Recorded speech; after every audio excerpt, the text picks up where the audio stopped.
ধন্যবাদ। রোজা শুরুর পর থেকেই আমরা কিন্তু বিশেষ অভিযান চলমান রেখেছি। সেটা এখনো চলমান আছে দিন রাতে 24 ঘন্টা। আহ, আমাদের দিনে এবং রাতে প্রায় 60টার মতো টিম কাজ করছে। মোবাইল টিম, স্ট্রাইকিং টিম, এরপরে হচ্ছে চেকপোস্ট, 3টা স্থায়ী চেকপোস্ট আছে, 12টা স্পট চেকপোস্ট।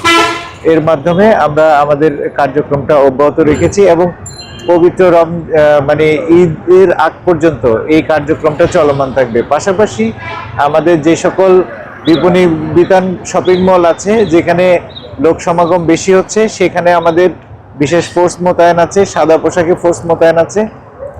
জনগণের জীবনযাত্রা নির্বিঘ্ন করতে, কেনাকাটা এবং চলাচল নির্বিঘ্ন করার জন্য আমরা সকল ধরনের প্রস্তুতি নিয়েছি।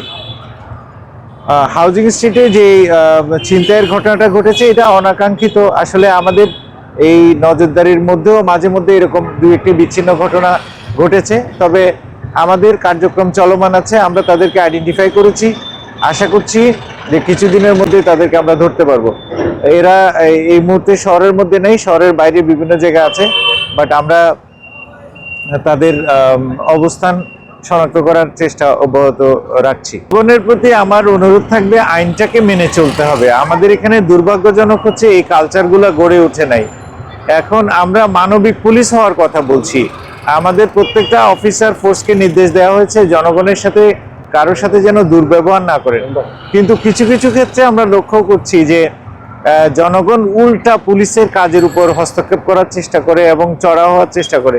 এটা অত্যন্ত দুঃখজনক এবং এইগুলোকে আমরা আইনিভাবে মোকাবেলা করব। না, এটা ঠিক আছে। আমাদের এই যে গণমাধ্যমে কথা বলার একটা নীতিমালা আছে, এখানে ডিসিরা, তারপর হচ্ছে আমাদের ডিসি মিডিয়া, আমাদের এডিশনাল কমিশনার এবং কমিশনার, তারাই প্রেসের সাথে কথা বলতে পারেন। নিয়ম অনুযায়ী এর নিম্ন পদস্থ কর্মকর্তা প্রেসের সাথে সরাসরি কথা বলতে পারেন না।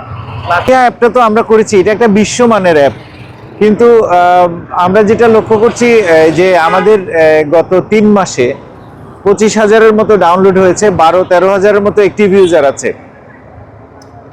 জনগণ বিপদে পড়লে যেন তাৎক্ষণিক সেবা পায়, সেই জন্য কিন্তু জিনিয়াকে চালু করা হয়েছে। ধরেন এখানে আপনি ছিনতাইয়ের শিকার হলেন, তাহলে মেসেজটা যদি জিনিয়ার মাধ্যমে দেওয়া যায়, তাহলে তাৎক্ষণিকভাবে কিন্তু আশেপাশে যে টিমগুলো আছে, সেই টিমগুলো এসে ঘটনাস্থল থেকে কিন্তু এই ছিনতাইকারীকে গ্রেপ্তার করতে পারে, উদ্ধার করতে পারে।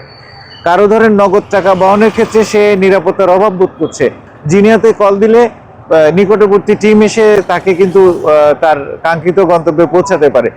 এই সেবাগুলোকে সহজ করার জন্য কিন্তু এটা করা হয়েছে, কিন্তু এটা হয়তো প্রচারণার অভাব অথবা জনগণের সচেতনতার অভাবে এখনো লোকজন এটা খুব ব্যাপকভাবে এটার ব্যবহার শুরু হয়নি। এটার ব্যবহার যত বেশি হবে, আমাদের আইনশৃঙ্খলা রক্ষাটা তত সহজ হবে এবং জনগণ দ্রুত এই সেবাটা পাবে। আমরা এই 2-1 দিনের মধ্যেই 40 থেকে 50টা মোবাইল আমরা আইডেন্টিফাই করেছি, এটা রিকভার করেছি, এটা আমরা প্রকৃত মালিককে বুঝিয়ে দেব। এখন মোবাইলের ক্ষেত্রে হয় কি, ধরেন আপনার এই মোবাইল ছিনতাই হওয়ার পর, চুরি হওয়ার পর সেটা বন্ধ করে রাখে, তারপরে হচ্ছে সেটা সিমটা খুলে ফেলে। তখন আমাদের এইটাকে এই নেটওয়ার্কে অ্যাক্টিভেট না করা পর্যন্ত আমরা কোনো ব্যবস্থা আসলে নিতে পারি না, আমাদের কাছে সেই প্রযুক্তিটা নাই। তো এইখানে এই ক্ষেত্রে আমাদের একটু ধৈর্য ধরা ছাড়া আসলে কিছু করার নেই। আর আমাদের যে সক্ষমতা আছে, আমরা আগেই বলেছি, আমরা হয়তো 10 থেকে 15% মোবাইল উদ্ধার করে দিতে পারি, কিন্তু বাকি মোবাইলগুলো উদ্ধার করে দেওয়া অনেক সময় সম্ভব হয় না। কিন্তু আমাদের কাজ এবং প্রচেষ্টা অব্যাহত আছে এবং আমরা চেষ্টা করে যাচ্ছি।